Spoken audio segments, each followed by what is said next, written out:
Mega DSC notification వెంటనే విడుదల చేయాలని అభ్యర్థులు కర్నూలులో ఆందోళన చేపట్టారు. రాజ్బిహార్ సెంటర్ నుంచి ఎన్టీఆర్ కూడలి వరకు ర్యాలీ నిర్వహించారు. కలెక్టరేట్ ఎదుట బైఠాయించి నిరసన వ్యక్తం చేశారు. గేట్లు ఎక్కి కలెక్టర్ కార్యాలయంలోకి వెళ్లేందుకు యత్నించారు. 2018 నుంచి అభ్యర్థులు డిఎస్సి నోటిఫికేషన్ కోసం ఎదురు చూస్తున్నారని డివైఐఎఫ్ నాయకులు గుర్తు చేశారు. ప్రభుత్వం వెంటనే స్పందించాలని కోరారు. నిరుద్యోగ పరిస్థితి గందరగోళంగా ఉంది.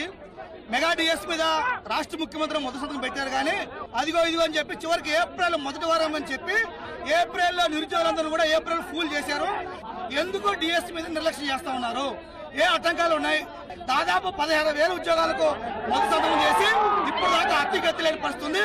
మెగా డిఎస్ నోటిఫికేషన్ ఇవ్వకపోతే మాత్రం రాష్ట్ర వ్యాప్తంగా డివైఎఫ్ ఆధ్వర్యంలో అన్ని కలెక్టరేట్ ముందు ఆందోళన చేస్తాం. అవసరమైతే చలో విజయవాడకు వస్తామని చెప్పి ఈ సందర్భంగా తెలియజేస్తాం.